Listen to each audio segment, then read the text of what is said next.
এখানে বিভিন্ন সময় সন্ত্রাসী চক্র বা সন্ত্রাসী গ্রুপ তারা চাঁদাবাজি করে, জোর করে ডাকাতি করে, সর্বস্ব লুট করে নিয়ে যায়। তো আমরা এগুলো শ্রমিকের মাধ্যমে জানতে পারি বিষয়টি। জানার পরে আমাদের সংগঠন নিয়ে আমরা আজকে এই আয়োজনটা করেছি যে এখানে খুব ভয়াবহ অবস্থা, বিশেষ করে ইলিশিয়া মাঝেরচর এই রোডটা খুবই খারাপ। কার নেতৃত্বে চাঁদাবাজি হয়? সেটা অবশ্য আমরা জানি না। এখানে কিছু লোক কিছু মিডিয়ায় প্রকাশিত হয়েছে, সেগুলা হয়তো আপনারা ইতিমধ্যে দেখেছেন, ঠিক আছে। তো আমরা সরকারের কাছে আবেদন, ভোলা জেলা প্রশাসক, পুলিশ সুপার, নৌ পুলিশ, কোস্টগার্ড, সকল আইন শৃঙ্খলা রক্ষাকারী বাহিনীর কাছে আকুল আবেদন থাকবে আমাদের সংগঠনের পক্ষ থেকে তাদের জন্য নিরাপত্তা সুনিশ্চিত করে। এটা আমার একজন নাম লিখছেন জামাল। না, এরকম হয়তো বা হইতে পারে। আমার কথা হচ্ছে যে আমি কারো নাম প্রকাশ করতে চাই না। এখানে মানুষ জানে মেঘনা নদীতে কি ঘটে, কি হয়, শিশু থেকে সকল লোকই জানে তারা কি করে। তাদেরকে সরকার তদন্তের মাধ্যমে খুঁজে বের করে তাদের বিরুদ্ধে ব্যবস্থা নেবে, এটি আমি আশা করি। আমি কারোর বিরুদ্ধে বলতে চাই না, কারোর নাম প্রকাশ করতে চাই না।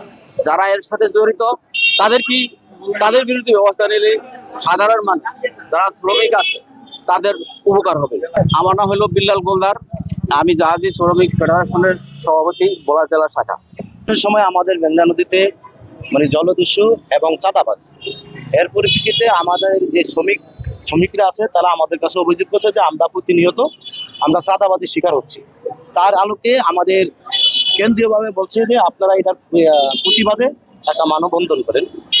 সেই আলোকে আমরা আজকে ভোলাতে প্রেস ক্লাবের সামনে আমরা মানববন্ধনের আয়োজন করছি। এখন আমরা প্রশাসনের কাছে আকুল আবেদন জানাই যে নদীতে যে চাঁদাবাজিটা হয় সেটা যেন তারা প্রশাসনিকভাবে সহযোগিতার মাধ্যমে তাদেরকে যেন নির্মূল করে। এবং শ্রমিকরা জানেন তারা অল্প কয় টাকা বেতন পায়, তাদের উপরে যদি যে নির্যাতনটা হয়, তারা কয় টাকা বেতন পেলে তাদের বাল বাচ্চা নিয়ে তারা ঠিক মতন সংসার চালাতে পারে না। সেখানে যদি তাদেরকে প্রতিনিয়ত চাঁদা দিতে হয়, সেটা কিন্তু তাদের কাছ থেকে যায়, মালিকের কাছ থেকে যায় না। চাঁদাটা যায় সুকানি, ড্রাইভার এবং যারা যাদের লস্কর তাদের কাছ থেকে যায়। এবং আমরা সেই আলোকে আমরা আজকে এই মানববন্ধনের মাধ্যমে আমরা ভোলা জেলা প্রশাসনকে জানাতে চাই যে এই চাঁদাবাজদের বিরুদ্ধে যেন সরকার যে ভূমিকা নেয়।